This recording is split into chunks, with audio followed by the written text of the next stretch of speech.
मित्रांनो, नमस्कार.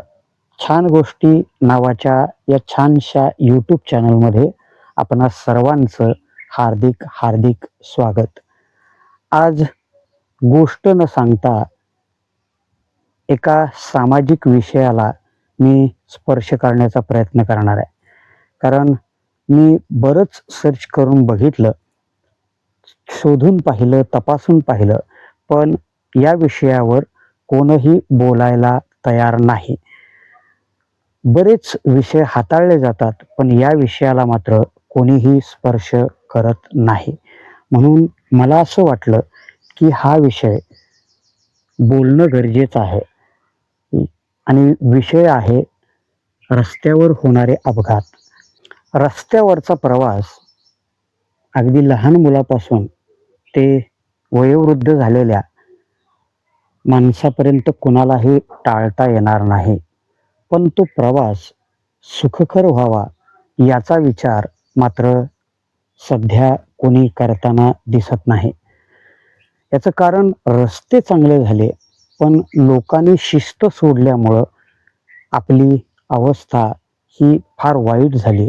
म्हणजे इतकी वाईट की सध्या भारतामध्ये एका वर्षामध्ये 1.5 लाख लोक या रस्ते अपघातामध्ये मारले जात आहेत. म्हणजे जवळजवळ एका महिन्यामध्ये 12,000 लोक आणि एका दिवसामध्ये 400 लोक या रस्ते अपघातामध्ये दगावले जात आहेत. तर मला असं वाटतं की प्रवास प्रत्येकालाच करावा लागेल. प्रवास कोणालाही चुकणार नाही. पण तो प्रवास करताना हे अपघात होतात तरी कसे, याच्यावर जर थोडा रिसर्च करून पाहिला तर असं लक्षात येतं की 85% अपघात हे केवळ मानवीय चुकांमुळे होत आहेत आणि राहिलेले 15% अपघात हे वाहनाचा काही बिघाड झाला, ब्रेक फेल झाला किंवा गाडीचा टायर फुटला तर होत आहेत. म्हणजे लोकांनी इतकी बेशिस्तपणे गाडी चालवावी की 400 लोक रोज मरावीत, यावर कधीतरी आपल्याला विचार करावा लागेल. आणि जर भारत महागुरु होण्याच्या योग्यतेचा असेल तर भारतानं ही शिस्त आत्ताच लावून घ्यायला हवी असं मला तरी वाटतं. आपण जगाला दाखवताना आपली शिस्त दाखवावी लागेल मित्रहो. मी तर एक कीर्तनकार आहे. सातत्यानं मला प्रवासात राहावं लागतं. पण माझ्या निरीक्षणात असं आलेलं आहे की ज्या ठिकाणी गर्दी असते, ज्या ठिकाणी ट्रॅफिक असतं, अशा ठिकाणी त्या मानानं ॲक्सिडेंट्स कमी होतात. पण ज्या ठिकाणी रस्ता मोकळा असतो, मोकळीक असते, अशा ठिकाणी बेभान वाहनं माणसं चालवतात आणि अचानक येणाऱ्या व्यवधानाला अडकून ॲक्सिडेंट्स होत राहतात. मग हा बेभानपणा आपण कुठेतरी कमी केला पाहिजे आणि कदाचित कोणतंही संकट येऊ शकतं हे गृहीत धरून थोडं सावकाश आणि थोडं सावधपणे जर आपण गेलो तर हे धोके आपण टाळू शकू. आणखी दुसरी गोष्ट, ज्यांना असं वाटतंय की आपल्याला उशीर होईल, मला त्यांना विनंती करायची की थोडं लवकर निघा. अर्धा तास नाही, 1 तास लवकर निघा आणि सावकाश जा आणि सुव्यवस्थित प्रवास करा. गडबड करू नका. आणि हो मित्र हो, आणखी एक शंका आहे आणि ती अशी की कदाचित काही लोक यावर असं म्हणतील की आम्ही सावकाश चाललो, आम्ही एकदम हळू चाललो, आम्ही शिस्तीने चाललो, तरी एखादा पाठीमागून येणारा, एखादा पुढून येणारा जर त्यानं आम्हाला धडक दिली तर काय. अर्थात या गोष्टी अपवादात्मक आणि दुर्दैवी आहेत, पण तरीही आपण आपल्या पद्धतीनं काळजी घेऊन चालावं हे मात्र आपल्याला चुकणार नाही. तेव्हा अशा ज्या गोष्टी होतील त्या दुर्दैवानं आपण त्यावर खंतच करू, पण आपली आपण काळजी घेणं हे तरी आपल्या निश्चित हातात आहे असं मला प्रकर्षानं सांगावंसं वाटतं. आत्ताच अगदी परवा सातारा जिल्ह्यातील एक सैनिक आपल्या मंडळीच्या डिलिव्हरीसाठी आलेले होते. त्यांचाही मंडळीची तिकडं डिलिव्हरी व्हायच्या वेळी औषधं घेऊन आणायला गेले आणि ॲक्सिडेंट झाला. एका आयशरनं त्यांना उडवलं.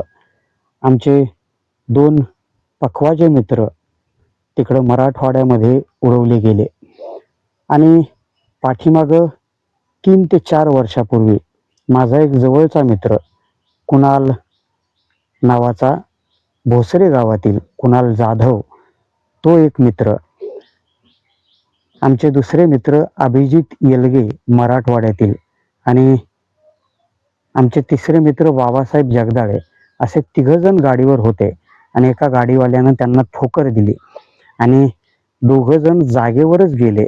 तिसरे आमचे बाबासाहेब जगदाळे हे कायमस्वरूपी त्या अपघातामध्ये आधू झाले. या गोष्टी होणार, पण तरीही आपण जर आपल्या पद्धतीनं थोडा संयम राखून जर चाललो तर या गोष्टी टाळता येतील असं माझं ठाम मत आहे. तेव्हा आपण यावर जरूर विचार करावा. आणि हो, अजून एक मित्रांनो, आपलं घरी कोणतरी वाट बघणार आहे. आपला संसार हा सुखा समाधानानं पुढं जावा असं जर वाटत असेल तर मनाचा ब्रेक हा उत्तम ब्रेक आहे असं मला वाटतं. तेव्हा ती काळजी घेऊन, ते चित्र सातत्यानं डोक्यात समोर ठेवून आपण मोबाईल फोनवर न बोलता गाडी चालवताना पूर्ण लक्ष गाडी चालवण्यावर, समोरच्या सर्व गोष्टींवर ठेवून आपण सतर्कतेनं प्रवास करावा ही सर्वांना विनंती. संत महात्मे याच्यावर सुंदर उपाय सांगतात. ते असं सांगतात की आपण जी गती म्हणतो ना, म्हणजे रस्त्यानं जात असताना काय जण अगदी रस्त्यावरून विमान चाललंय एवढ्या स्पीडनं जातात. तर आमचे संत महात्मे त्यासाठी सांगतात, बाबा रे, ही गती खरी गती नाही. खरी गती असते ना, गती अधोगती मनाची ही युक्ती. मनानं ठरवा. तुम्ही सावकाश गेलात ना तरी अगदी पोहोचू शकता. अगदी जुन्या काळात जसं कासव असायचं ना, ते सावकाश जायचं पण त्यानं शर्यत जिंकली. मला वाटतं थोडा कमीपणा घेऊया, कासवाच्या गतीनं शर्यत आपण जिंकूया. असं करायला काय हरकत आहे. पण आपला जीव बचावून, आपलं जीवन सुरक्षित ठेवून जर आपण प्रवास केलात तर आपल्याला येणारा पुढचा काळ हा भारत विश्वगुरु झालेला बघायचा आहे. म्हणून आपल्याला प्रत्येकाला काळजी घ्यावी लागेल आणि जगाला एक सुंदर आदर्श आपल्या वागण्यातून आपल्याला दाखवून द्यावा लागेल, ही मी सर्वांना विनंती करतो.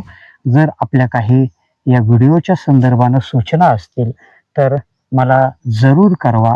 हाच विषय घेऊन इथून पुढं कीर्तनही करण्याची माझा मानस आहे, कारण हा विषय समाजापर्यंत जाणं जास्त गरजेचं आहे असं मला वाटतं. व्हिडिओ थांबवण्याआधी या चॅनलला लाईक करा, शेअर करा, कमेंट करा आणि सबस्क्राईब करायला विसरू नका. रामकृष्ण हरी.